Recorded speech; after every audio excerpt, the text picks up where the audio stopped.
Hey everyone, it's Craig. And Katya. And you know what we want to tell them about? Hawaii Five-0 is having a sale on pilgrim hats. That's right, and pumpernickel. Pumpernickel bread is so underrated. That's why I choose rye. And that's why I like to go check out my options on patreon.com/Katya and Craig. That's where all the relevant tea is spilled, as it were, and not to mention certain facts that can be used as receipts upon dragging a person, tearing off their wig, going off, snapping. Snatching. Absolutely. Spalding. Yeah. Gray her. Drag her. Monologue her. Diane Weist her. Oh my God. Ellen Barkin her to death hunty. Barbara Hershey. Oh, who Hershey? Who was she? Damn. Find out all that and more on patreon.com/Katya and Craig. Because what do we have there? We got the bonus episodes. We got bonus episodes. We got extra episodes. We got exclusive episodes. We got firewall pay through non-standard secret episodes. We got movie clubs. We got anti-movie clubs. We got fish and chips. We got haggis. We got deals and deal or no deals. And we got Howie Mandel's OCD pay-per-view comedy hour. That's right. Absolutely. All that and more. Plus listen to questions. So listen, go there at patreon.com/Katya and Craig and enjoy yourself. So listen, why don't we get into the episode now?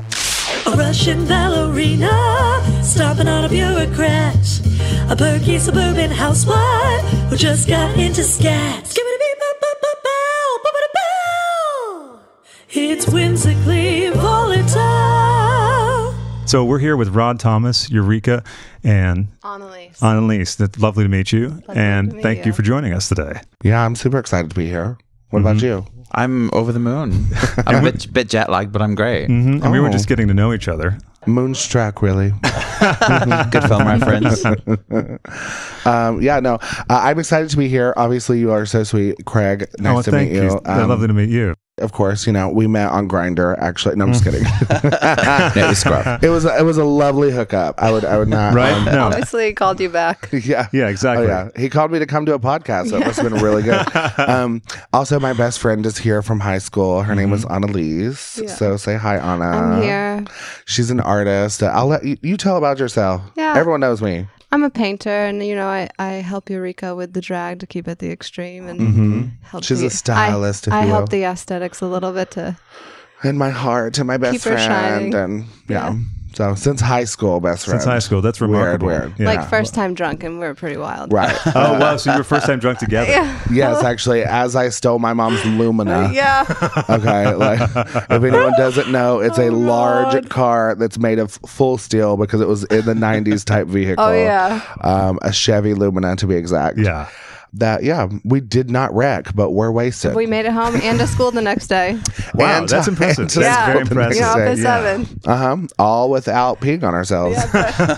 Also impressive. Now, were you there when Eureka first did the drags? I had already moved. Oh yeah. I'd already moved out here. I came out here first. I hoped and prayed she'd get out here. And that was from Johnson City, right? Yeah. Oh yeah. But no, granted, she was still always there. So there was always a messaging. She kept her eye on me tight and close. Oh, yeah. And, I'd have my ups and my downs, and I would get like, oh my God, you're doing great. Or do it, don't worry. Or you would be like, calm down. God's got you, girl. Or So she was always the lifeline. For sure. Were you the first person that you told when you were going on season 9? I actually did not tell Annaleis before I left for filming, but I did tell her after. Yeah, she was good at the secret. Too. Yeah, so once I got back, I was like, I messaged her shortly after it because obviously I had to have surgery and stuff, but I messaged her and was like, okay, so we need to talk. Something happened. And I was like, call me. And she was like, okay. So she called me and I was like, well, I guess like all the prayers and the jujus and the whatever, it happened. I made it on RuPaul's Drag Race and this bitch was more excited than I was. She was like, yes, bitch, I knew it. You're going to be it. Yeah. I knew you were a star. Yeah. She's very that. What is it like trying to keep a secret like that where something's going to happen and you can't share? It's terrible. You have to be a pathological liar to everyone in your life. Honestly, that's just the way that you just lie to everyone. I obviously also had an injury. Sure. So I came up with this elaborate scheme. Well, not scheme, but this semi-elaborate story. I talk a lot, so That's I'm going fine. to talk Look, it's a completely podcast. around the direct conversation. That's the theme of our show. Thank God. Yeah. No, pod to the cast. So I actually was just telling everyone that I tore my ACL doing cartwheels with my nieces in the yard.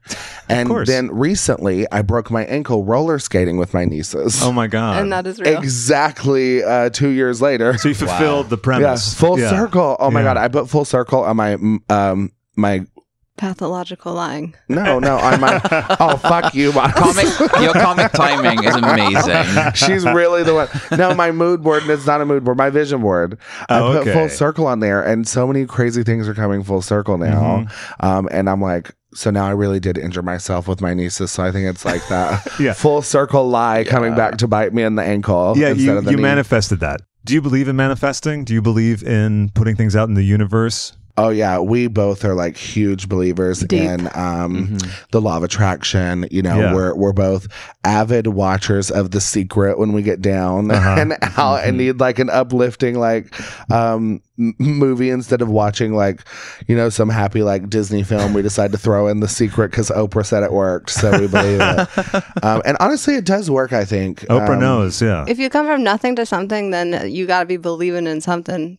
To get you do, don't you? Yeah. I mean, I think religion can only get you so far, and there's definitely a lot of faith that we both share. Obviously, we have faith, but I also think that there's so much energy, and we're connected by science too. And the body is made up of literally 100% energy, and that's what the law of attraction is about, right? Right. So it's about attracting the energy that you're projecting out. If you're talking real serious, like electrons, protons, neutrons, all that. Yeah. It's all the way to like the minimalism of science that law of attraction works, I feel on. So I definitely believe in manifesting and the law of attraction, and you get what you're giving, you know? If you're giving negativity and thinking about that, that's what you're going to get. 100%. That makes me think of the reaction some people had to you on season 9, and then the changed person some people thought they saw on season 10. How would you characterize your journey from season 9 to season 10 in terms of how you were presenting, maybe? Okay.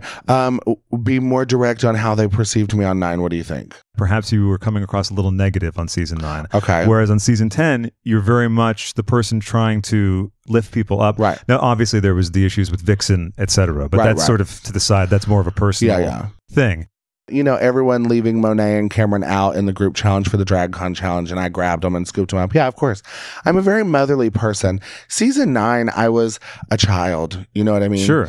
And although back home, I was known as like the drag mother. I mean, like, but besides my drag mother, right? So I had like a little bit of the baby syndrome, but I was also had a huge drag family. Yeah. I was really popular and known in the community. So you come as these big fishes where you're from. Sure.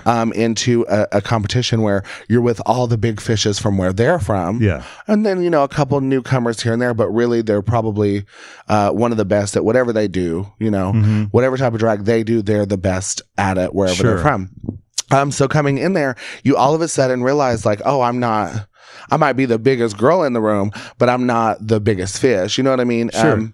So I think that I was perceived negative more than I truly was, but people also forget that episode 2 was when I hurt myself. Yeah. So I was also in an immense amount of pain That'll and trying affect to you. pretend that I wasn't in pain. Yeah. So I might have been projecting and trying to joke, and it wasn't funny. It was like, and some of it came across a little more negative than I intended, but it was, I think, me masking the fact that I was hurting, but I was trying to pretend like I was okay. Yeah. I was terrified I was going to get sent home for it. Sure. I was not wrong.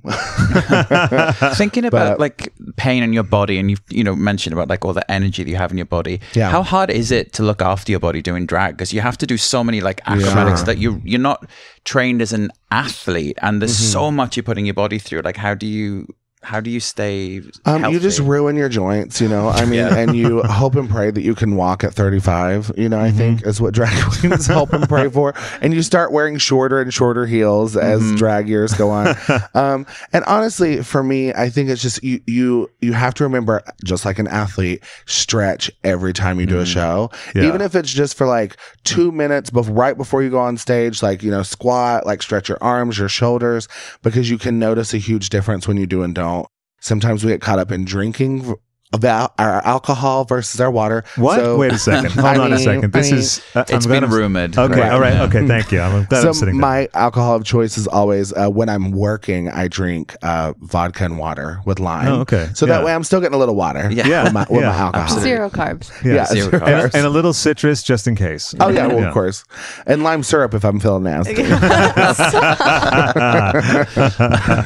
But yeah, I think you try to take care of yourself the best you can, and a lot of people don't. And I hate that they deal. But also, you can never tell. I do splits and kicks and death drops, and the most as a 400-pound gender neutral, non-conforming, non-binary person / drag queen.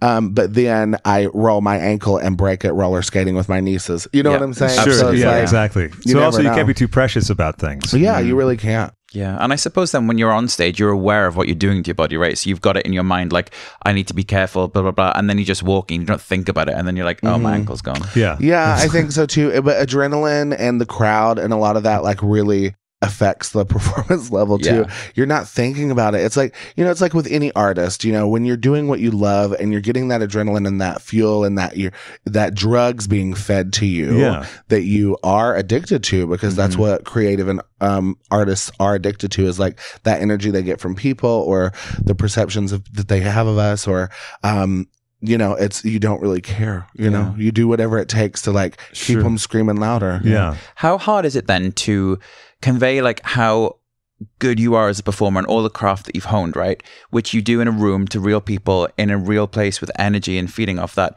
to a TV studio? That must be so difficult. It wasn't difficult for me. Okay. But mostly, I think the reason it wasn't difficult for me because I studied radio, TV, and film at East Tennessee State University. Film and TV is what I've always wanted to work in.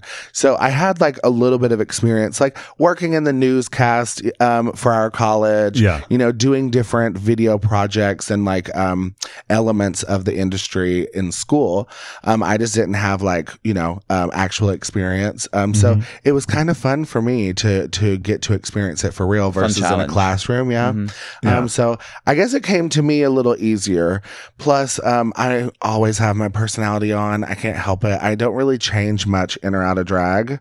Eureka can be, I don't know, Eureka can be a little more of like... Eureka just like moves her body differently. Yeah. As soon as you put that lash on, all of a sudden you are feeling yourself. Oh, she's a woman. Yeah, of course. It's a different aesthetic for sure. Different feeling. Yeah. I mean, my real name's David. My family calls me D. I don't really go by David. So usually D, I guess, as far as my masculine persona. But yeah, D or David is a little bit more chill, but still just as theatrical, but in a different way, I think. More Chris Farley-esque, when Eureka is more Queen Latifah. Okay. That's the best way. I don't know. / Melissa McCarthy, maybe. I don't know. You're a diva in both, but you try not to be as much of a diva. And it's like you can ask twice if you're in a boy, but if you turn into Eureka, it's like, no, baby, I said now. Oh, good. She'll clock. She knows me too well. So it's good to have the perspective of someone else that knows, Yeah. Sure. And how did you arrive at the name Eureka based on your mom's name? Yeah, my mom's name is Ulrika. From Germany, and it's Ulrike. I'm a junior, so I was named after my father.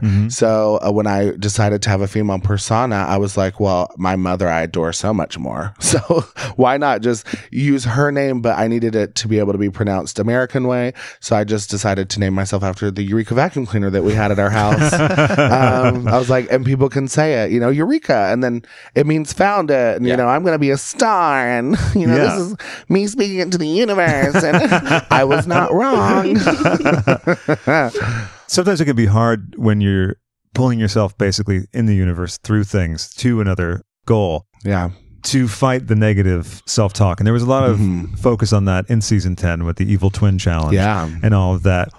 What's the best thing you think someone can do? Or how did you handle dealing with that in the moment? Girl, you just take your face and you smack it into a wall, whatever it takes. No, maybe not. That's just what I do. Because, walk in the house, I'm like, I got a good old drywall here I'll just smack my face into.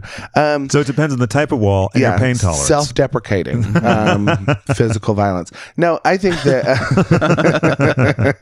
I think the best thing, it's just, there's a book that I've read. 3 times now, and everyone I meet, I should be getting an endorsement deal because I fucking endorse this book, and it's called The Subtle Art of Not Giving a Fuck. Have you all heard of it? I have heard of it. It's in the self-help best-selling list. It has been for months now, I think. And there's something in there that I like to use to explain, and it's about changing the narrative in your brain. We have thousands and thousands of thoughts a day, and all those thoughts are critiquing ourselves usually, or assuming other people are critiquing us, but everyone else is having that exact same thought process.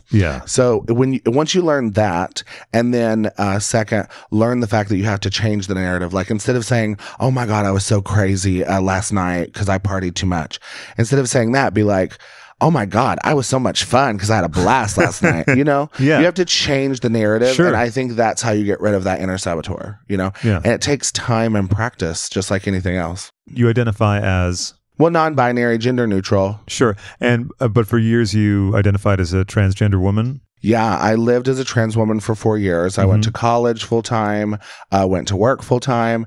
You know, my nieces grew up with me basically for their earliest childhood, like understanding me as a female. So yeah, I did. I grew up with all women, so I always wanted to be a girl. You know, I was always so jealous. I wanted to make them up and like fix their hair and style them. So I had that kind of in me already. Like, and I think gay boys in general, not everyone, I can't put words in anyone's mouth, but we all have those thoughts, I think, growing up where we wish we were a girl because it's so wrong to be who we are, but it would be okay if we were a girl. So the things that we like, girls are allowed to like. So I think we all have those, thoughts when we're younger as we're trying to understand ourselves. And then when I turned 18, I actually had a fake ID, and up until then, so I had to start using my real ID. So I was going out to the bar in drag to get into the bar with my actual 18-year-old ID. So I was going out a lot in drag, and I met this guy who was really into me, and as a female, and I actually lived with a trans woman, and it just all seemed to line up for me. So I was like, you know, I think this is the path I need to go. Plus I fell in love with this guy who loved my female persona, and I am very feminine. So that's pretty much how that change came along. It was always a question in the back of my mind, like, I wish I was born a girl, you know? And maybe I am. And then when I realized, oh, there is an option, you know, it's definitely a life changer, but this is an option I can give a shot to do. So and I did it. So I transitioned and started taking all the medications I could find, honey, ordering all the online spirulactones, which is a testosterone blocker, estradiol, which was an estrogen supplement. Honey, I'd be buying my sister's birth control, eating it, anything to make me more feminine, you know, and it wasn't healthy, and it's actually very illegal. So do not do that, anyone listening to this podcast. You know, it's go to a doctor, be seen by a professional. I didn't do it the right way, but Did you have any negative consequences because of that? Oh yeah, I was batshit crazy. You cannot fuck with your chemicals in your brain like that. You just can't, honey. I mean, I had the softest skin, honey, and I had, you know. So it's worth it, right? It was, baby. Beauty is pain, honey. Beauty is pain, whether it's mental pain or anguish or not. But I was definitely. It was very rocky. So 1 week it was the best week in the world. The next week I was ready to kill myself. You know. Oh, okay, sure. And it was vocal. I was very honest. Honestly, my fan base grew huge because I was so open about the experience. And as a trans individual, I was constantly on Facebook and Instagram, and not Instagram so much then. Where I'm from, Facebook was the big thing. We didn't really do Instagram or Twitter at that time. It was all Facebook. So Facebook Lives, you know, doing my day makeup, like talking about, I am a strong, independent trans woman going to college today. And, you know, just try to mask it, right? Mask the pain that you're feeling inside. It's just, I don't know. It's definitely takes a toll, you know, but I had a boyfriend, so I had that emotional support, right?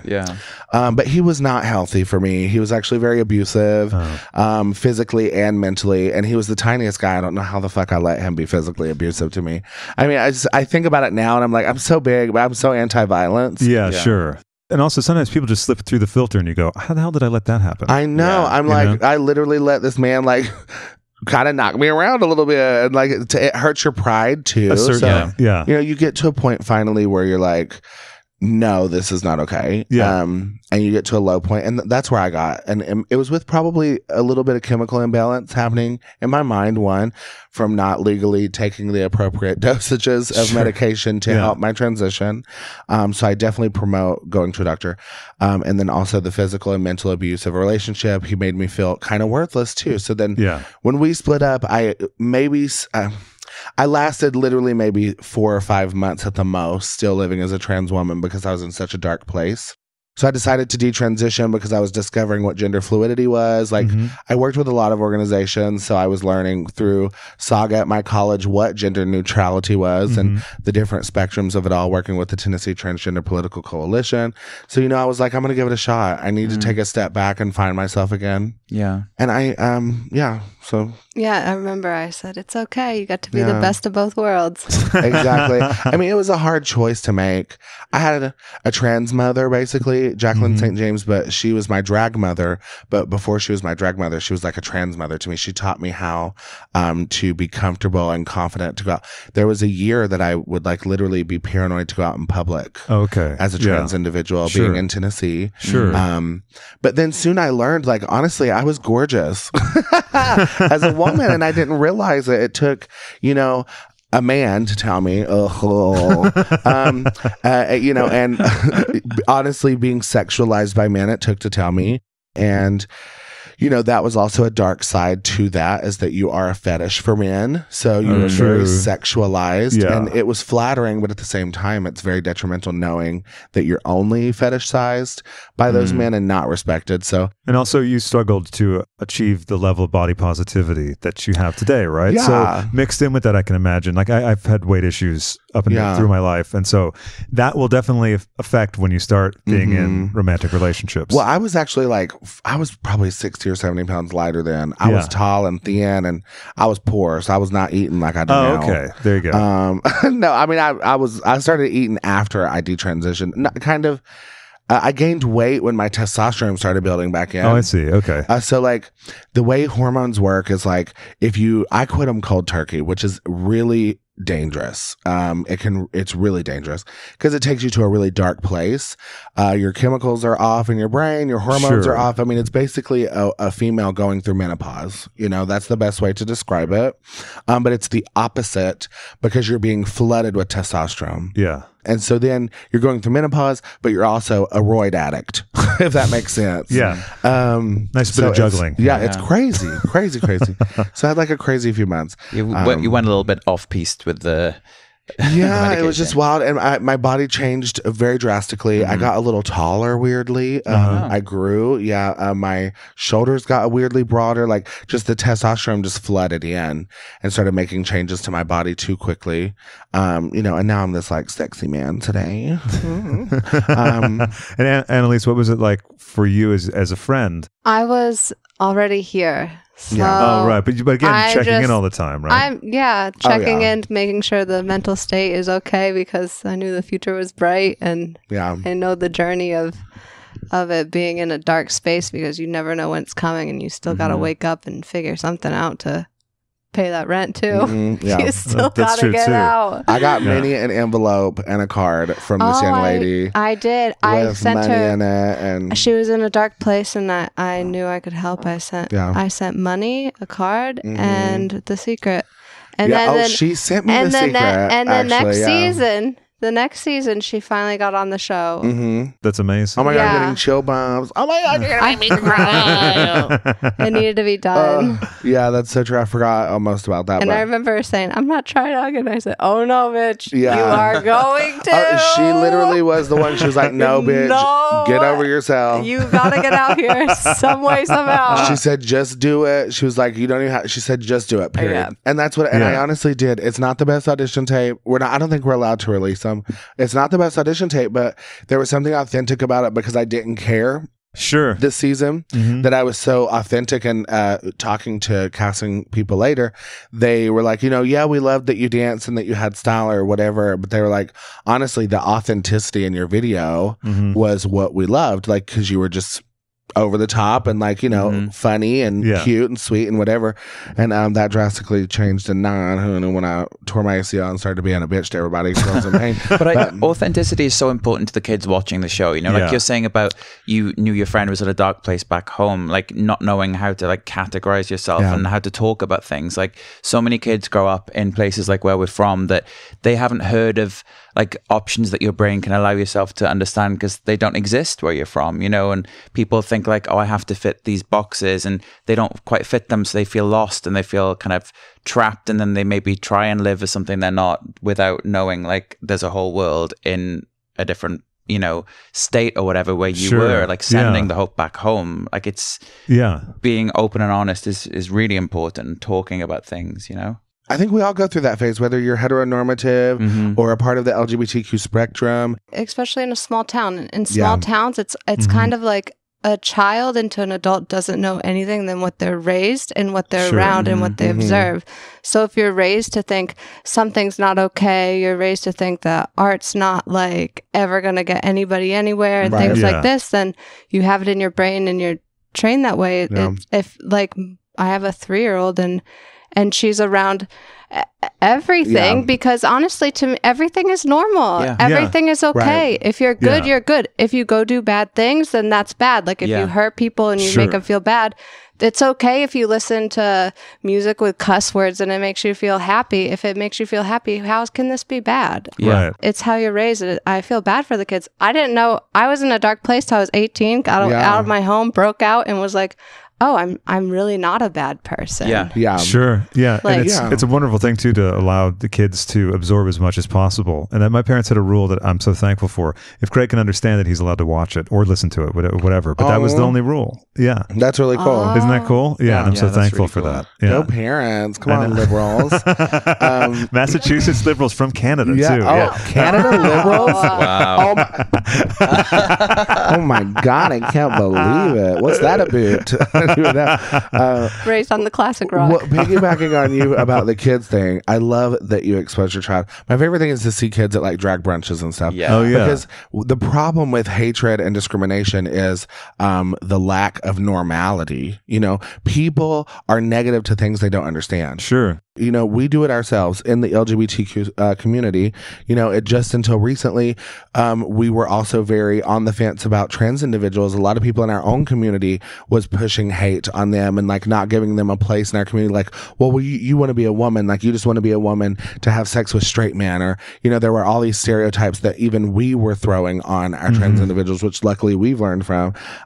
Also, like, I think sometimes those people that are raised, you know, sometimes big cities, sometimes backwoods, to be racist or anti-LGBT or whatever, it's because they probably haven't been exposed to a lot of positive LGBT people or positive black role model individuals. And they're just being told like that, you know, old conversation, honey. Like, you know, we're not in the Stone Age anymore. You know, so I saw on the Billboard panel discussion about race with Shea Coulee. You had a lot of interesting points about that, about learning things and how you learn from Shea and you learn from other people. There's something that Bob the drag queen said to me, and it made the most sense I've ever heard, and I use Bob as a reference because during some of those times, he was very helpful to help me understand things.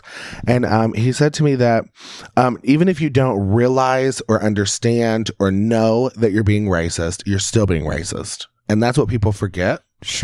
And I think in white culture, white people specifically, I think, are very afraid to be seen as racist. So they get very defensive at the conversation. So the conversations aren't happening.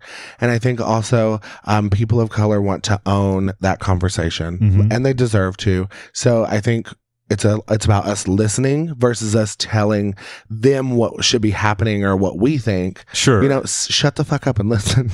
You know, you don't understand what they're going through just because you've been discriminated because you're gay or because you're a woman or because you're a lesbian.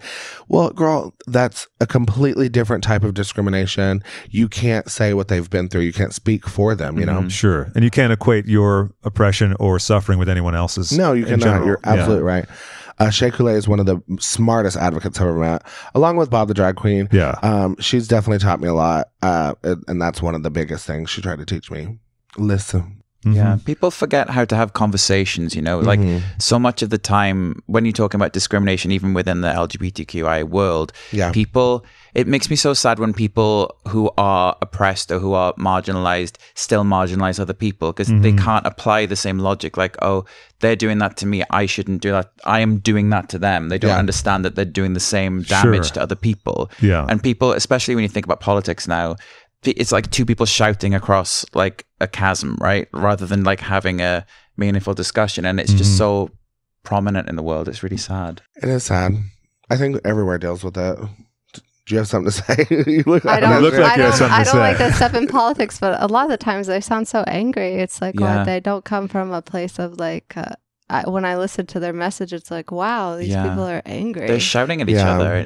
They're angry for what they want. And I'm like, oh, it's when have you ever seen two people shout at each other that ends peacefully? Like exactly. Never. You know, Ruth Bader Ginsburg said it well herself. You know, if you have to shout, you'll never win the argument. Never. Yeah. And that's my favorite quote of hers. Actually, I'm obsessed with her. She's amazing. Talks so soft, but gets so much done. Yeah. So it's like the proof is in the pudding. Yeah, very exactly. Notorious RBG, honey. You know, that reminds me of a quote I had to put down verbatim from season 10. And it's about expression of feelings. And you said, tears do not express ugliness, they express beauty and strength. People that show their vulnerability are showing strength, not weakness, which I couldn't agree with more. Yeah. And I think that's something that people forget sometimes. Oh, absolutely. We live in a society where it's all about being happy and strong. And we live in a social media society where it's like, oh my God, look at all the amazing things that I'm doing, even though I'm actually unhappy at home and uncomfortable. But I'm making this fake life so people think that I'm happy.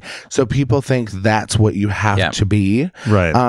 And they forget that no, sometimes today's a shitty day. Yeah. You know? And that's okay. Right. Yeah, exactly. I want to post a picture where I'm like, oh my God, look at this giant unicorn zit on my fucking forehead. That's what I want to see. Yeah. Give me some real content, people. Like my vacuum broke. Yeah. I mean, look at my carpet. It's literally shit. I mean, it's awful. Like there's piss stains from my cat. I mean, just be real. Instead, you're like, oh, let me make sure I angle the photo where I get this one beautiful like picture frame that has a quote on it. And oh my God, live your life to the fullest and honest. And, you know, but the other half of the house is a cluttered mess, you know? Oh, yeah. Behind the camera is a complete disaster. Doing a more positive spin, I went to see Elton John on stage recently. Lucky. And one of your, more fabulous moments is like being in a film that he shows on tour. Like that must feel pretty great, right? Are you kidding? What song is it for? Bitch is back. Oh, yeah, it's amazing. Yeah. It's so cool. Well, and we did very Dynasty-esque. Oh, this is, I heard about the Dynasty fabulous. one. I'm dying to see this. Yeah. It really is fabulous. It's so funny. It ends up in like a cat fight where we fall into the pool and we're all in drag, like weeping, trying to get out of this pool water. I'm like biting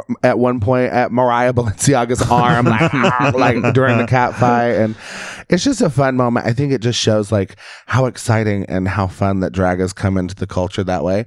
Not to lie, but I get a chubby just thinking that my face is behind Elton John. I love that Elton John loves the drag queen. That's fabulous. He always has. Did anyone see, there was a video that surfaced recently of him and RuPaul doing like a little duo together where they're doing choreography and he's singing and she's singing. Is it Don't Go Breaking My Heart?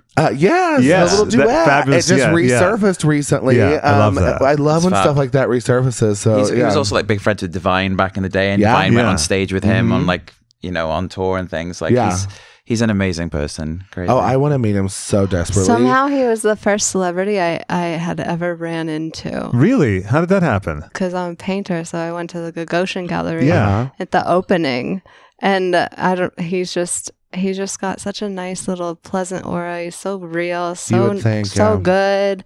Just as good as you expect him to be. He's just that good human. Wow. Just by standing there. Rod has toured extensively as the opening act for Elton. Elton selected him to go on the road. And so I worked with Rod on one of those tours as well. So I got to be in the presence of Sir Elton as well. Something's always bedazzled. He's so fun. Everything is shining and gorgeous, but hilarious, you know. And like the main takeaway for me, like I'm really good friends with him, and the most wonderful thing is seeing somebody who's done all that much and has faced all these things. Is just like the humor. I think humor is so important, and he's like still interested in like a new drag queen and like who's doing these cool things, like new visual artist, a new painter, a new piece of art, a new charity, all this kind of stuff. Like you can keep learning constantly, and you can keep absorbing new culture. Like that's the thrill of life, isn't it? Stay inspired too.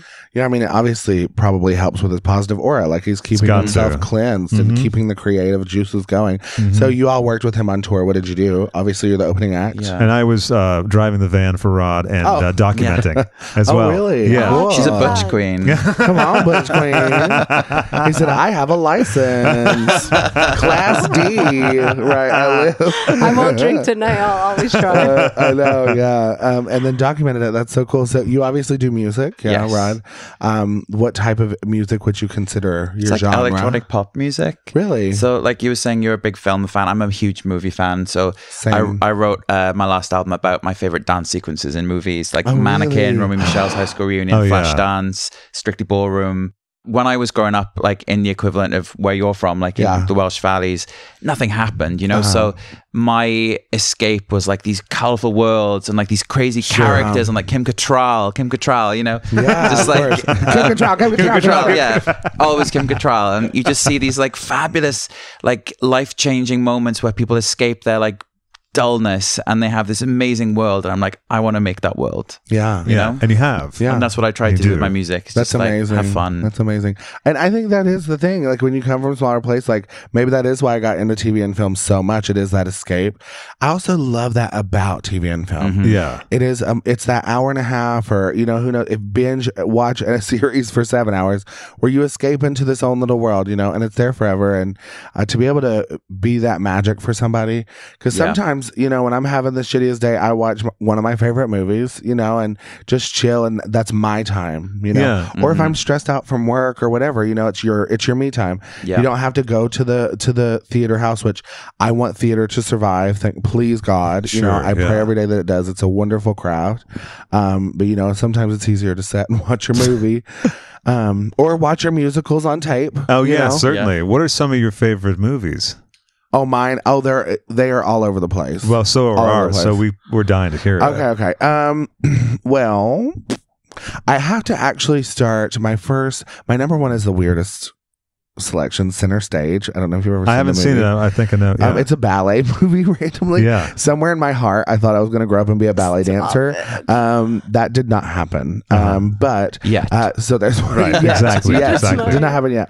I love the early Freddy Krueger movies because of the campiness. Oh yeah. So I don't like the first one. It's the scary one. Oh, I love that. That's such a novel thing. Usually people rave about the first one. Scary. Wait, do you like number 2? I love number 2, but I worship number 3. Yes, it's amazing. Dream Warriors is so amazing. Yes, it's incredible. Because it's when he really got campier than ever. Yeah. And then I also loved, as far as horror, Chucky. I love Chucky. Sure, yeah. And then my other favorite movies, Ever After with Drew Barrymore is like my favorite Cinderella rendition. Roger Hammerstein's Cinderella. I don't know why I like Cinderella so much, but Roger Hammerstein's Cinderella I think is the most inspiring of movies, because just the casting was so diverse, you know, and I don't think it got the credit it deserved because of it, for whatever reason. If it would have came out now, people would have understood it. You know? Sure. I think it coming out 10 years ago, people were like, oh my God, this is weird. So like the dad's white, the mom's black, the kid's Chinese. We're really confused. Is he adopted? You know, no, that's his real child. So I think that now it would be a great movie. I wish more people watch it. I have so many. Oh my God. Well, how about favorite Divine performances? Oh, Divine? Are you kidding? Oh, yeah. Polyester, obviously. Yeah, that's my favorite as well. Yeah, Female Trouble's number 1. Don't try. Well, but Polyester's a funny one. But you know, fair enough. You're right. Female. Yeah, you're right. I'll go with you on this. Yeah. There is a dialogue. I have to say it because it's my favorite moment, and I use it in my life montage now. It's towards the end of the movie. She's making out with the girl in the jail cell. In Female Trouble, and the girl's like, Don, why don't you understand? You're about to die. You're literally about to be electrocuted to death. This isn't a show anymore. It's not a show. And Divine's just like, darling, when is the world going to understand my entire life as a show? And I'm like, same. karma. Oh my God, same. And then, of course, the iconic moment, she gets electrocuted to death, and she's I love every fucking one of you, and then dies. So, like, I do love the abrupt endings. Yeah, what just an ending. Just dead. You can't really, no end credits, nothing, just done. Yeah. And then polyester was cool. Yeah. You know, and a friend of mine said that he couldn't get into that movie as much because Divine's the victim. Yeah. But it showed to me, I was like, you know, Glenn is an artist. You know, he was, you know, of course, I know everything about Glenn Milstead. Don't get me started. God knows mama's name too. Where he was born in Pittsburgh, honey, I got you. But he was such an artist because outside of drag, what I loved about him, and it's kind of what I think I relate to, is he's actually kind of chill. He's very loving. He, you know, wants to just hang out with friends, maybe has more insecurities outside of that character. I think he was a very unhappy person outside of the character in a way, because he didn't really know how to discover himself. But his drag was a way to like let that anger and confusion, and he grew up in a different time. We don't know, myself, I'm 28 years old. I don't know the struggles of a 40-year-old gay male, or even a 35-year-old gay male, because I feel like just in the last 5 to 7 years, we've really, it's made so much change in really the last 5 years versus what it was even before then. Sure. Yeah. So I'm coming into an era where it's been a lot more accepted than it was. So. And his family disowned him, you know, until he became famous. And then, I love the Divine character because all that anger, and, you know, I don't know. I love Divine. I can go on and on about her. Yeah, no, that's fine here. That's fine here. Also, you did a fabulous Divine face on season 10. I was inspired by, oh my God, I just went blank. Female Trouble? By Female Trouble, yeah. Because in the opening, she's like the schoolgirl. Yeah. And then towards the end, she's like the, you know, crazy, like criminal star, crazy psycho, whatever, you know, getting electrocuted to death. She's the bad guy, basically. Yeah. In the beginning, she's kind of the victim. She like randomly runs away. She's being a bitch, obviously, to her family by like stomping her presents. She's a crazy ass little girl, but you know, who knows why. But then she like runs away from home and then randomly gets raped, and like, you know what I'm saying? So like, there's some victimizing moments. That's what I was inspired by. But also, like, she's being a bitch, obviously, is the coolest side comment you can make. Yeah. She's being a bitch, obviously. She was obviously being a bitch. I mean, her poor mama, she's like throwing the Christmas tree at her. Like, I wanted my fucking cha-cha heels. So like, okay, girl, calm down. A sympathetic character is what we're saying. Yeah. Relatable. Very relatable. Poor child. All she wanted was her cha-cha heels. Are you a fan of Divine's work outside of the John Waters canon, like Lust in the Dust, etc.? I like Lust in the Dust, but it doesn't do it for me as much. You know, there's something about the dynamic between John Waters and the Divine that was just unparalleled to any of her other work. Even her role in was it not Matlock? What was she played a male role. Trouble in Mind? Maybe it was a lawyer type. Sure. Right before she passed, she made it to mainstream TV. Right. I forget the name of the show off the top of my head. Please forgive me. No, it's okay. I can't remember either. But it was right before she passed, you know, and that was always her dream, was to make it on primetime television as Glenn. As Glenn was going to be the new next door neighbor on Married with Children. Right. And passed, I think, the day before shooting or something. In his hotel room in Beverly Hills on the 3rd floor. Girl, I'm a creepy stalker, okay? No, I love it. I love it. With the script setting neatly beside a bowl of buffalo wings, barbecue style, laid neatly on the couch. Like they say, the stories all say that he was laying so perfectly, like he knew it was going to happen. Oh, okay. You know? Yeah. I think he died of a heart attack, yeah? I think so, yeah. It was like respiratory issues. Yeah, very like... Well, a lot of weed smoking, right? Oh, baby. Yeah. she Lagon Jod, honey. A strong Jod, honey. She smoked. Maybe I loved her because she was a weed addict, too. I mean, I don't Do you like the weed? I dabble. Yeah, I mean, we live in LA. We're in California. If you don't at least hit the weed, honey, you're rude. Like, you're just very inclusive. Yeah, exactly. I do dabble, but you know, I try not to do it during the day because I get real lazy. Or if I do an upper type of weed, I get like real paranoid and like think too much. Yeah, that's a lot of fun. I don't need any help with that. Hey Craig, it's Karen from Finance here. I just wanted to give you a quick call and say thank you so much for having me over yesterday. I had a really great time at your place, and thank you so much for the beers. I just had a quick question for you, and I really hope you don't mind me asking. I guess it is a little bit awkward, but are you gay? Anyway, it's no big deal. I just thought, I just find it's always nice to know, you know? Anyway, give me a call back. Hope to chat to you soon. Bye. I just want to talk a little bit about, again, season 9 and season 10. Yeah. Because not a lot of people get the chance to go back. I mean, there's All Stars, but that's a totally different situation. Yeah. What was the journey of going back there? Because you went through so much with being injured and then also being out of commission for a while. Mm-hmm. So you couldn't work really. My work was very limited in between, but I had to work anyway. So I was like doing shows on crutches, you know, hosting pageants, whatever I could locally. Whatever I could locally. That's Annaleis' alarm that I'm asking adult questions. So that's she's trying to. She's like, okay, we're done. Bye. I have a child. Yeah, you do have a baby. So it was really. It was difficult, you know, you work what you could. I think people had this idea that, oh, well, Eureka's like traveling all over the world and making all this crazy money. And she's got a disadvantage by coming back because of it. But they were wrong. You know, I got to work for a few months after the season was aired as far as like making money. Yeah. And it was very limited. I was in such horrible debt because I was hardly working because of my injury. Sure. I also helped take care of my family. I also was like trying to juggle all that. And my mother had been diagnosed with cancer. Right. So when I came back to season 10, when I left, my mom was in a really, really bad state with her cancer right before chemo. And she wasn't talking or anything. So it was just an intense situation to leave. But she literally was like, no, you have to go. You know? Yeah. You've been working so hard on this. So, you know, coming back was very emotional at first. Because then I also had a little PTSD at first because I was so paranoid, like I might break something again or hurt my knee again. Sure. Yeah. And I didn't realize till like the second episode we start performing on the stage, you know, my knee was getting sore, which it naturally did when I walked too much still. Because I'm going to always have problems with that knee for the rest of my life. My doctor told me that, you know, you're going to have arthritis in it because you have scar tissue. Yeah. So that's going to happen. Sure. So I got paranoid and then, so all that, and then the emotions of family, not knowing how my mom was doing. Yeah. And, it was really hard at first, you know, but I'll never forget. I had to lip sync against Calorie, which I was over it because I didn't want to send the other big girl home. I was pissed. You know, I'm very pro big girl. B.I.G. because the bitches is gagging. But when after that lip sync, it was like the most intense moment, but I needed it to snap me back into reality and be like, no, you know, you're not a victim. Your mom is the victim, first of all. So stop using it as a crutch. Two, stop being a whiny ass baby and trying to play the victim like, oh, poor me. I'm back here and I had all this happen to me and now I can't do it. So it really kicked my ass into gear.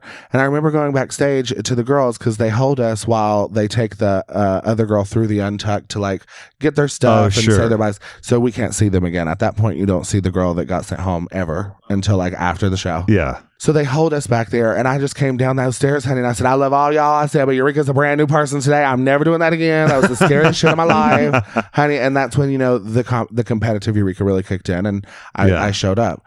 So there was difficulties, but, you know, and I think I also had a little difficulty with some of the girls because I was the returning queen. Sure. You know, I mean, Vixen says something about that, like having an attitude about you because of season 9. Yeah. Well, you know, and she had an opinion about me from what she saw on TV. Sure. And that's the same thing with the fans. I like to mention too, is they always have opinion on the girls or who they are as people because what you see on TV. But even though it's reality TV, it's circumstances that you're under, it's certain pressures. It's also drag is personalities. Yes. And it is DV and cunty, and we do like pick at each other, and we do fight and we argue. Yeah, exactly. That's what makes drag fun. Yeah, that's why people watch it. They don't want a nice, pleasant season where everyone's like, "Oh, did you do your costume? Oh, it looks." That was season 9. You know what I mean? They literally called season 9 the Kumbaya season because everyone was so sweet, and it was weird because like the small moments that were negative, that's what made it look even more negative than what it really was. Oh, sure, yeah. You know? Oh well. Are you trying to come for me? What? Don't joke about that. Why you got to take everything straight to negativity? Don't say negativity, please. Right. Oh, God. Calling Difference that negative. of opinion. Yeah. Right. You calling that negative, now you're casting this in a whole light. Oh, girl. We're treading. Huh? Were you like a big fan of the franchise before you? Oh my God, I'm obsessed. It's my favorite TV show ever. Yeah. Who are some of your favorite queens? From the show, Bob the Drag Queen, Latrice Royale, Manila Luzon, Sharon Needles. I liked Roxy Andrews, both of her seasons. Yeah. Jinx Monsoon was smart. Ben de la Creme. So many of them. So many good ones. Nina Flowers. Tammy Brown's my all-time favorite because she's such a nut. BB Zahara Bonet. I mean, I can name so many that I love from the show, honestly. Yeah. And then like even season 9 and 10, Sasha Velour is an artist, you know, that is like literally you can't hold a candle to that art. Peppermint is such a beautiful trans ally. You know, season 10 we've got Asia, who's like the epitome of like what pageant drag is, sure, you know. And even Aquaria has grown on me, you know. I mean, at first I thought it was like a skin tag that might turn into cancer, but it actually, you know, turned into a beautiful birthmark that's the shape of a heart. And you know, I fell in love with her too, and she's doing great things. I think she's helping like the young kids see the beauty in their drag, that it doesn't and that is have a to big be, thing, you know. Like we forget, with things like Gaga's Born This Way, that didn't speak to me because I was like I'm like 36, so like a couple of years like into the more like confident side of being a gay man, right? But then I had to remember that like the kids in like, you know, the equivalent of My Valley, for them that's like their affirmation that they're going to be okay. And I guess like she's doing that, the younger outreach, which is a huge thing. And there's also things that, you know, as far as like the show, people don't get to see the things that happen off the show that make these people the beautiful humans they are. One, I'll say, I was on tour and we were at Halloween Horror Nights at Universal.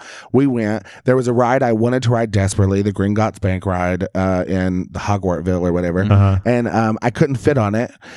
So I got off. I went to the kiddie room, whatever, waited for them to get done. Well, the next ride, they were like, no, Eureka, you'll be fine. You'll fit on it. So I get on the ride. I couldn't fit on that one either. And the clerk guy was like making this weird big deal about it. Like, well, you have to go, like being hateful. And Aquaria got up and got off the ride with me and sat with me. That's great, yeah. And that's like those little moments where you're like, that's where the sisterhood comes in. Yeah. They got to rewrite it a couple times because the lines wasn't busy and we were getting the VIP treatment for sure. Yeah. And she was like, no, I'm good. Me and Eureka are talking. We're having fun, you know? And then they did it like a third time and I was like, please go write it. It'll make me feel better that you do, you know? So she did finally get to write it. You know, and then there's also like Asia, you know, people kind of got a bitchy-esque kind of vibe from her, but she'll be the one, she's very motherly. She's the one that's like, if you're sitting too close to the edge of the stage where she's like literally freaking out, grabbing you, you know. Sure. Well, she seemed to be very protective and helpful of towards everyone, even being able to sort of break through to the Vixen. There were moments with the Vixen too. I think people focus so much on the negative, but they forgot to remember that when Blair St. Clair broke down about her mishappenings at a college party, the Vixen was the first one to hug her and be like, I'll beat that motherfucker's ass. You know what I'm saying? Yeah. Those are like the real people in the human side. Yeah. You know, and ultimately her message was for the greater good of, you know, the LGBT and for equality. Yeah. You know, but she had a really weird way of expressing it and she did not like me, clearly. So it just shows, you know, like the human sides of these people. Like Alexis Michelle, I think she got a bad rap for season 9 over the silliest stuff because she got mad over Farrah doing you have more back rolls than a Pillsbury Dough bakery or whatever. And she got upset and had her feelings hurt and people automatically like just treated her like she was being such a bitch. And I'm like, girl, leave that child alone. We're supposed to be supporting equality and positivity. And just because she's showing an insecure moment, like don't tear her down for it. So I think she's underrated. But she's like literally one of the kindest, will give you the shirt off her back people. Fifi O'Hara is also one of those people. Like I think sometimes the biggest villains we think are villains are actually like the nicest people I meet, weirdly. And maybe I think there's truth when it comes to your enemies make you who you are, you know? And maybe those experiences that she went through and saw like the villainy that she came across made her work even harder for the positive side of herself. Sure. Because I know it did me for season 9 when I had those moments with people where I argued. And even the fight with the Vixen on season 10, I was so ashamed of that. Were you? know? Okay. Yeah, especially watching it. You know, I'm a defensive. I want to stick up for myself. Like you ain't gonna come for me. You ain't gonna treat me any different because I've been fighting that my whole life. I was very upset with myself for reacting the way I did and taking it, you know, screaming back like that. Like, girl, I'm more grown than that, you know? Sure. But that's also what made the fight more intense because I'm like embarrassed and pissed off at myself. So now I'm like yelling even more. But then you can't stop, right? Because you're so angry at yourself that you're even more angry and then you keep going. Because then you're trying to figure out how to explain explain why you're right. Yeah. And then you're just this boiling cauldron. I'm not right. Where do I go? What do I? And the biggest mistake I made in that fight is when I was leaving to go to outside to smoke, which I've quit smoking, BT dub. Oh, congratulations. That's great. Congratulations. I'm still vaping to get my little Nick fix, which is a lot better for my body. Oh, I'm constantly, But it's also very, very Instagram friendly, you know, very cool. Thank God. Vaping is cool. It's like being vegetarian. So I'm actually now also vegetarian. Oh, congratulations. No, I'm not. I am a carnivore. Just for Instagram, right? But when I was going outside, I was so embarrassed by, this is what people don't understand. They thought that I intentionally started a fight with the Vixen. That wasn't the case.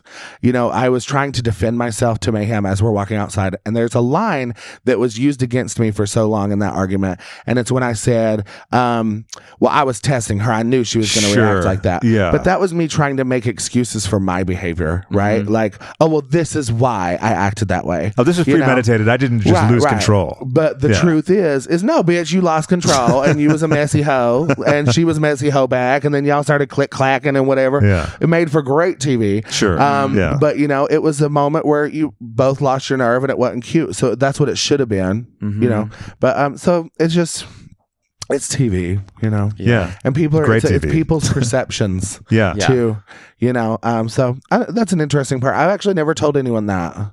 Oh, and admitted it, I guess. So, congratulations. Thank you very much. It's a very special day in Whimsically Volatile. What you hope is that people can watch something like that and be like, oh God, I've done that as well. I need to remember next time to just keep my cool. Yeah, sure. Or, it's important to see these moments on TV so that people can see what their own behavior looks like to other people, right? Because we don't get to see that. Right. We all have arguments like that. It's just not on TV. If some of my arguments with friends were on TV, you'd be like, you'd be like, wow, he's a horrible person. I feel like it's almost like a roommate too situation for a while, and you're in an argument, and we all want to win. So it's absolutely, I gotta win this one and look like a fool, but whatever. I got the last word. You need to win because it has to confirm that you're right. Right. Because otherwise you feel foolish. Yeah, you're wrong and you acted a fool, and now you're even more embarrassed because you look like a crazy person in front of everyone. Right. In front of international television. 10 roommates. Right. And literally my 10 roommates on the show. And then you're trying to explain to one roommate, oh, girl, I knew she was going to act like that. So I wanted to I wanted to test her. And I think, honestly, even to this day, that's the thing that, for whatever reason, the Vixen has in her mind that I did contrive that argument with her. Right. That was not the case. And there was also other footage not footage, but there were other things happening in that moment. Yes, I wanted to be involved in the conversation. Did I deserve to be snubbed off because I wasn't one of those girls, I guess? That's what I've heard explanation of. No, I did not deserve to be snubbed off. Blair didn't deserve to be snubbed off. We wanted an inclusive conversation. There were other people getting cut off too. And it just happened to be that y'all saw the clip where I said, I'm tired of hearing y'all talk. I'm going to go smoke a cigarette. Yeah. And that's exactly how the fuck I felt. I was tired of hearing them talk. I'm going to go smoke my cigarette. And I was actually not talking to them. I was talking to the people behind the camera. Oh, okay. I'm like, so y'all don't tell me I'm not going to smoke because it's my time to go smoke. Because, they have to monitor that too because they need content. So, sure, yeah. Unless you have someone that can go out with you to smoke, to film out there, and then the cameras have to go out there with you. It's a show. So sometimes they'll be like, okay, wait 5 minutes, wait 10 minutes. But at that point, I was just like, I'm going to smoke, y'all. Sorry. So luckily Mayhem came, and we got to talk. And of course it gets on camera. Of course you're gabbing with your sister, trying to over-explain why you reacted that way. Well, like you do to anyone on the phone or whatever, but it happens to be preserved for forever. Because you're telling that person on the phone your version of the story so you don't look bad. Yes, and also so you can feel better about it. Yeah, you're over-explaining and excusing it. Yeah. When those actions aren't really excusable, but at the same time, we all have those moments. We all do, yeah. I have friends who are on the show Vanderpump Rules, and sometimes I wonder if they actually get an added benefit from sometimes having to relive those incredibly hostile moments with each other. First when they film it, then when they see it aired, and then they have to go through the reunion. It's actually an interesting thing that a lot of people don't get to do, to revisit a fight with someone else. Right. I wonder if it brings them further clarity or if it just brings the negativity back. It's a big mirror, right? Exactly. Yeah, exactly. Yeah. It's something that most people don't get to have happen. Not that it's fun. Right. I think that's another reason why the Vixen left the reunion. Oh, okay. I think she knew that it was just going to be hey, let's pick at everything that you did. And honestly, like weirdly, even though I was kind of the negative party for that moment, because it was like, oh, well, you're telling me how I need to act, but nobody's telling Eureka how she should act. Sure. Well, girl, she already told me how I should act and that I shouldn't have been too much. And I said, yes, ma'am. You know what I mean? You're making an argument, but at the same time, I kind of agreed, because it's like, why don't we talk about, is it possible to talk about maybe a good thing that she did on the show? Oh, yeah, you sure. know, I wouldn't want to be that person that's being basically grilled, like, okay, so you said you came to fight. Now let's talk about all the fights and all the negativity that you brought to the show and why and blah, blah, blah. And everyone did have a problem with you, that kind of stuff. And how everyone hated you and everyone threw you under the bus when it was time to send someone home. That's not something you want to relive at that moment, because the show puts you through emotional damage. Also, the online responses, I'm sure. It's really not the show as much as it is the online response that gives the emotional damage, for sure. People are truly delusional and brutal online. You know, like Twitter is like such a scary place sometimes, because people can hide behind like, you know, an avatar, and they can go like absolutely crazy. Savage. People go deep. Some people are really bored. Some people have nothing to do, literally nothing to do. And I think it's that's what you have to learn, and it takes time. You know, after season 9, I was the victim because I got hurt. Sure. So even though at first people were like, oh my God, Eureka's too much. I can't believe she said that to Valentina, or, you know, the don't joke about that moment, you know, making the eating disorder joke. Sure. Stuff like that. Those moments that I had happen.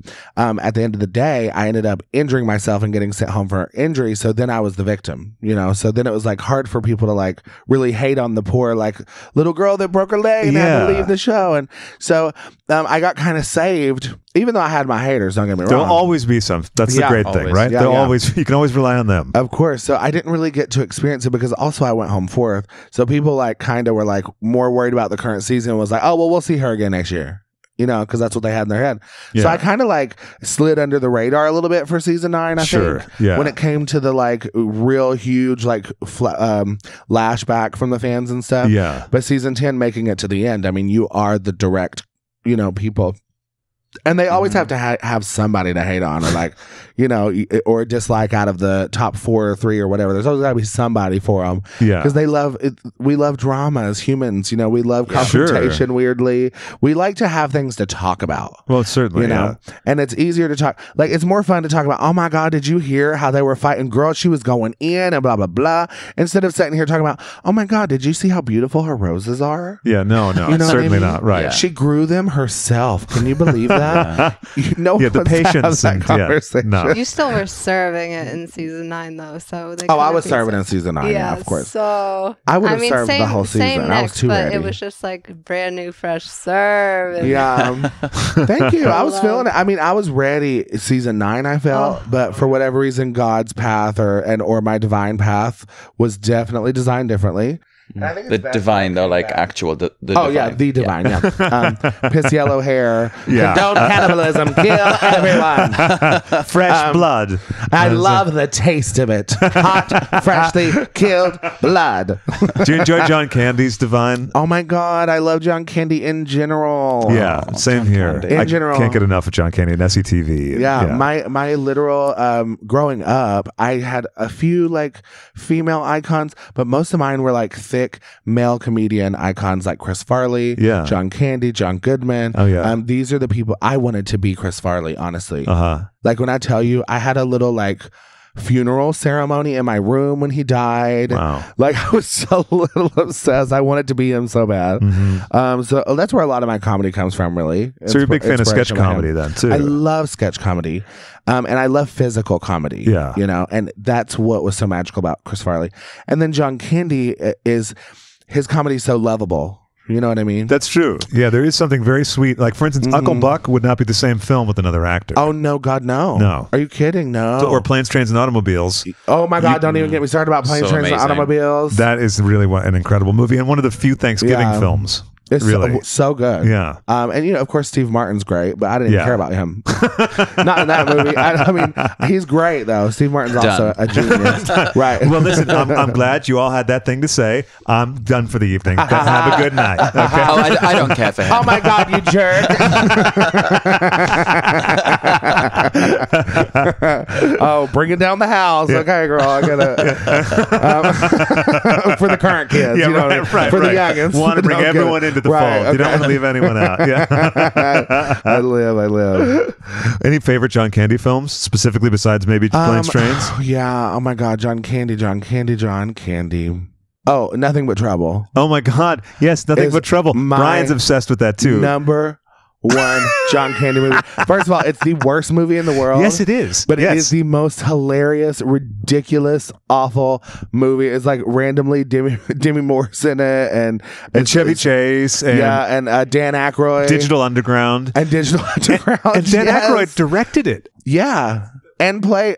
Oh yeah, go ahead. No, go ahead. Yeah, he directed it and played. The restroom's right behind the sound curtain there. Oh yeah, Annaleis is going to pee. Everyone. Oh, she was being so discreet as well. Yeah, we had to help. We had to tell her. Yeah. We had to tell on her. Yeah, she's probably going to poop. No, I'm just kidding. The spray's in the corner. We'll check the recorder later. Right. The air freshener's on the third shelf. No, I'm just kidding. No, when Courtney was here, Courtney actually took the portable recorder in, narrated Courtney's urination journey, and then we were able to insert it into the show, which is nice. Wow. Didn't have a mic cable long enough to go in at the time. Yeah. We have since changed that. Oh, you're like, just in case. Well, right. I do feel a poop coming on from the vodka last night. Okay. And that'll be interesting.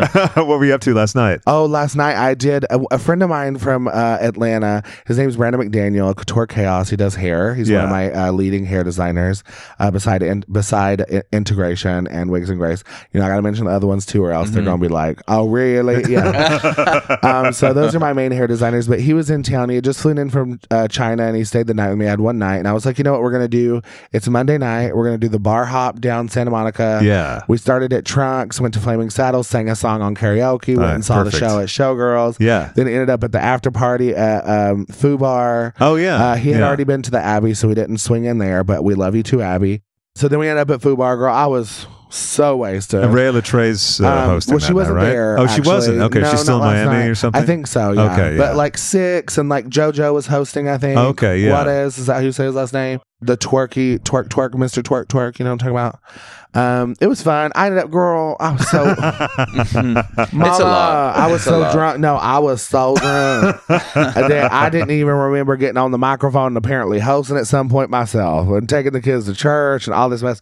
I was talking to Six this morning, honey, and she was like, I said, girl, what happened at Fubar last night? Because I've been tagged in a few videos. And she was like, oh, girl. She said, you grabbed the microphone and started taking the kids to church, honey. Started talking about your trade the night before. She said, you was letting them have it, but you was hilarious. She said, but girl, Mama, you was drunk. When the spirit takes you, the spirit takes you, and you have to let it take you. But apparently I came out of Fubar and I was on the street just like, oh my God, I fucking love Fubar. I had such a good time at Fubar tonight. And I don't remember that part. And I still call her a liar. What song did you do at karaoke? I did Poor Unfortunate Souls just for fabulous, fun. Of course. Because one of the bartenders like dresses up as Ariel. But then where I have a broken ankle, I was like standing on the edge of the little platform stage thing they have, and it flipped over. I like almost twisted my ankle, so like halfway through the song, I was like, "Cut it!" Sorry, that can't perform under these conditions. God's telling me I'm doing the most. Yeah. No, honey, and they literally just let it keep playing, and I was like, "I'm not doing this anymore." It was the most because I was like, I can't, girl. That's God saying, calm down on this ankle. So I was like, I'm going to take it easy. Okay. I had already had a couple shots. You did a 3-bar hop in one night. A 4-bar hop. Oh, wow. Yeah. Fubar. Well, that's like 4.5 there. Yeah. A 4-bar fuba. That's hilarious. Okay. I love how in America people go, that's hilarious. And you're like, I've just said the least funny thing a human being has ever said. Yeah. That is hilarious. That's so funny, It was Rod. such a culture shock moving to this country. And people are like, that is so funny. Oh, tell me more. Yeah. It's kind of like relearning how to speak English, you know, because like everything is just so different. People are like, oh, have a nice day. Yes, that is absolutely amazing. And you're like, oh my God, what? It's like text to speech. Yeah. Sometimes. Right. It's slightly robotic. Like, because the emotion isn't like, you know, like, oh, British people just like, they just want to make you know that everything is like as it is. They'd be like, they're not often as enthusiastic or as complimentary, but when you're like, that is hilarious. Oh yeah, like, no, you're right. Even traveling there, I've noticed they're not like, they're very direct. They'll joke a lot. They love to joke and be catty and you know, kind of pick. But they not this one though. They don't apologize. They don't say I'm sorry as much as Americans do, I feel, and they definitely don't like. I don't know. They are very direct. It's not like a funny thing. It's just like, it doesn't sound funny. Yeah. If you did something hilarious, people would just laugh, not go, oh, that is hilarious. Right. You know what I mean? Then you're like, not talk about it. It's just such an unusual reaction. You're like, they don't need. I feel like Americans have been raised to need validation constantly, right? And I think we speak in a form of validating each other. Potentially, yeah. Weirdly, but it's cool. Like it's, you know, I think in a very different way in America, and it's a nice challenge. I took that real deep. I don't know what to tell. Analyzing the whole world. That's fine. Slice away. That's what we do. That's it's what we very do. that though. I think we do live in Americans, and like because it's the land of the free, and we have the option to like literally question everything, but we also like all, you know, people, minorities, you know, sizes, shapes, cultured. We all want validation from this country. So I think we're just raised to like constantly be pushing validation on people and the people around us. Weirdly, I have a question for you on that. But the first question is: we do a thing called Movie Club for Patreon. Okay. And would love to have you come back for the movie club for Nothing But Trouble. I would love that. That would be great. So we'll talk about that more in the future. But so we'll what definitely is that? do that. For movie club, what we do is we basically all rewatch the movie, and then we have the listeners from Patreon send in comments and questions related to it. We have them watch it as well. And then we do just a full like movie review of it. We talk about our favorite parts, the parts that are the stupidest, play clips from it, and then, you know, sometimes they go on longer than the film. Yeah, so, I'm sure. Yeah, Rod's going to be doing one on Romeo and Michelle's high school reunion. Oh my God, I love that movie too. Which is my favorite movie. I can't say my favorite movie because I have so many. Eureka's it is one of my favorites. The biggest movie buff I've ever. I am a movie buff. Well, you noted the posters when you walked in. Yeah, I was so excited to get into. I mean, I just want now. I want to tell you more movies I like. Do it. That's what we like. Romeo and Michelle's high school reunion is cute, of course, obviously. But I also love Jawbreaker. I also love She Devil. She Devil is amazing. Yeah. Oh my God, I made her watch it recently. She gagged. Oh, I loved it. I was zoomed in. The mole should have won an Oscar. It takes a lot to get her to watch an entire movie, so I was really, really shocked. What is it with films? So you just have a high bar for them, or? You know, I think I might be a little bit of a critic. If it's not if it's not the best, or I zoomed in, or if I notice people are yawning or something, then obviously the movie's boring. My heart and soul is Mary Poppins, and I think I'm kind of a little bit like her. Like I like to make everything fun, but I'm still a little bit stern. You're critical for sure. Yeah, but I mean, I like the good ones. I zoom in on them. Sure. Well, what about some people have more good ones than others? Yeah. But I like have one or two, like Mary Poppins. Grease got me. Grease. Sure. Do you like Grease too? Grease 2 is my favorite. Don't even try it. I like it better. That's why I'm trying to bring it into the discussion. I think it's better than the first one. I don't remember. No one agrees.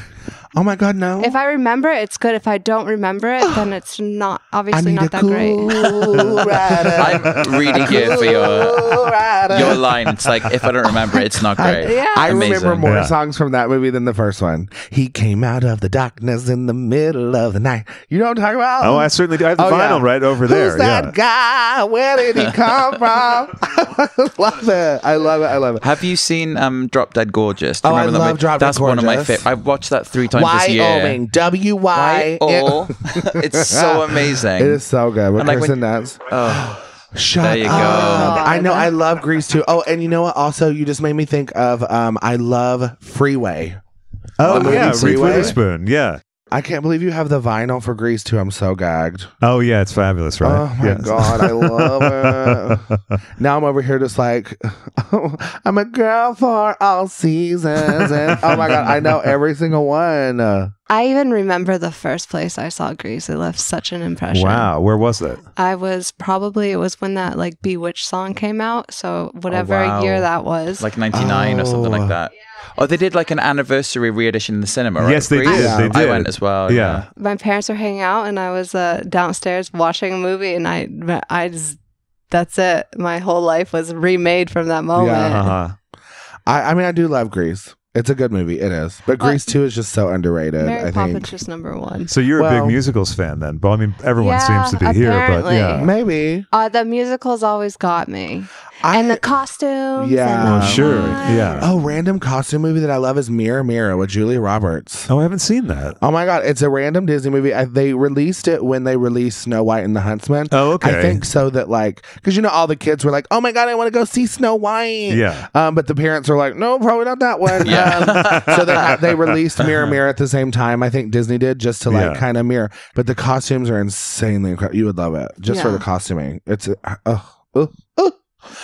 Stage Beauty is that might be my number one favorite movie. Oh, Do you really? know what movie that is? I've heard of it, but I don't know much about it. It's a movie about like I think it's the 18th century, like when men would play women on stage only. So it's about the era where King Henry VII actually outlawed men playing women on stage because his mistress went to an audition and one of the stars in that in the village or whatever the hell they were then, he refused her, and and so of course she goes to the king, and so he outlaws it, and it's just a story about where drag kind of comes from, how it became like a comedic place, because the only place this guy could find work, the story of the movie ultimately ends with him being in a bar doing comedy stuff, with a bunch of drunk hecklers and all that. So it's an interesting, like, true story of how drag started, because that's literally where drag began. And it was drag. It was dressing like a girl. Is what it referred.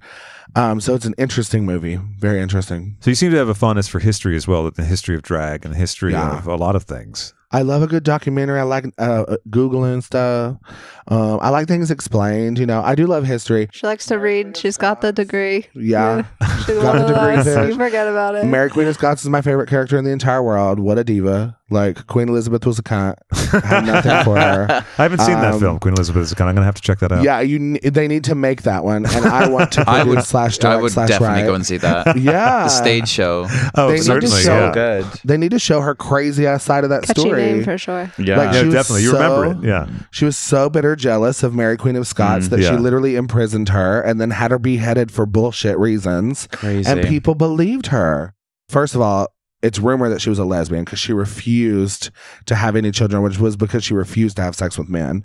And then 2, Mary Queen of Scots had only boys. Oh, so okay. she was the rightful heir to the English and the Scottish throne by blood. But when Queen Elizabeth's first husband or father died, I don't remember that part of the story. I only care about Mary Queen of Scots.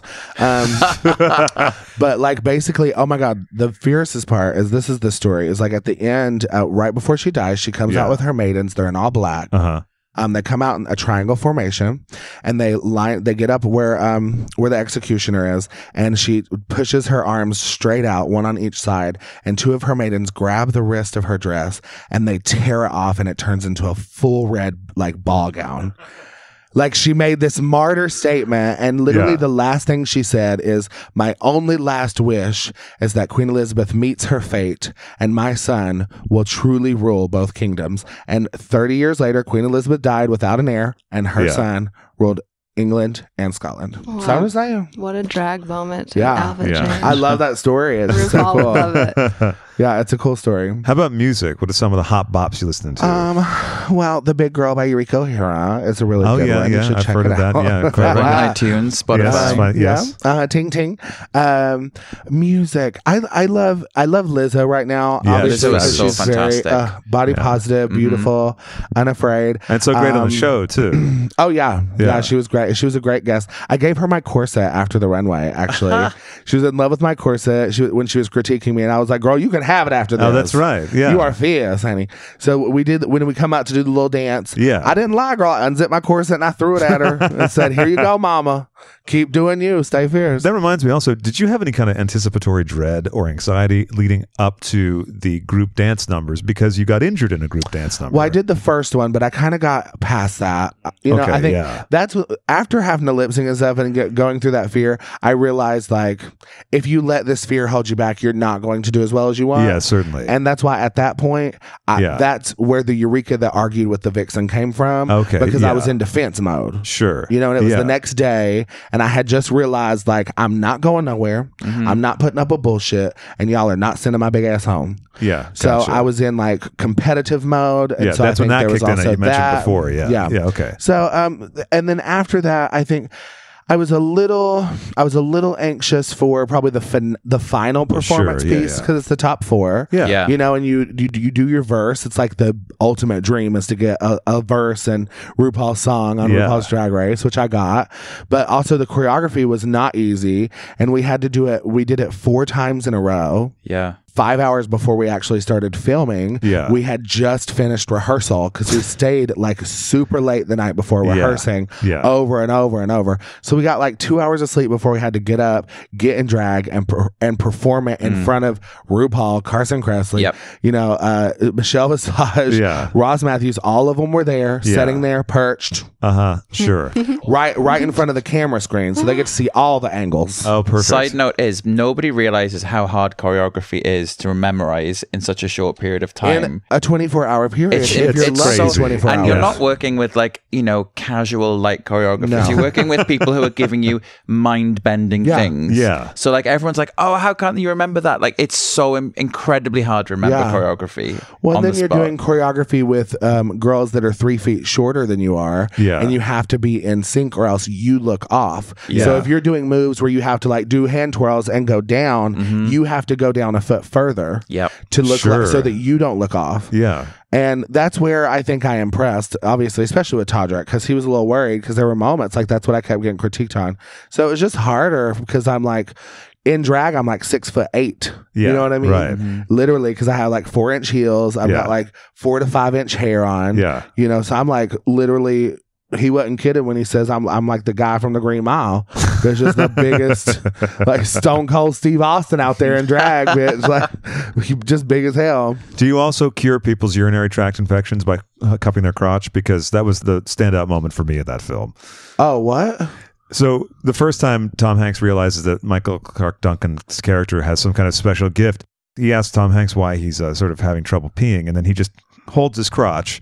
And then he's good as new. Yeah. I don't know where the fuck that came from. Where did that come from? Stephen King has this weird thing. There's like a recurring like urinary tract problem in a few of his books. Oh, yeah. Yeah. Well, and then Quentin Tarantino's obviously obsessed with feet. There you go. So we have like all the directors have something. There's always something. Yeah. Another talent of a drag queen is their ability to hold their bladder, pound the drinks, not on tuck, and go all night. Oh, yeah, let's get into that. Because I mean, story. And I have to step out. Oh yeah, you have to go get your child. I have to go pick up my child from school. Okay. Well, if you want to pursue these degenerate activities, I mean, there's nothing we can do to stop you. It sounds like you're getting ready to get into a big old mess. I would think I'd like to leave my 3-year-old behind, but I kind of really like her. So yeah, I like her too. That's fair. It was lovely having you with thanks us. Thanks for having me. You. This has been fun. Yeah, it's been I want to say, actually, watching the way that you look at Eureka when we're talking about stories, I really hope that everyone in the world has a friend like you. Absolutely. Just like warmed my heart. Me too. Hold me.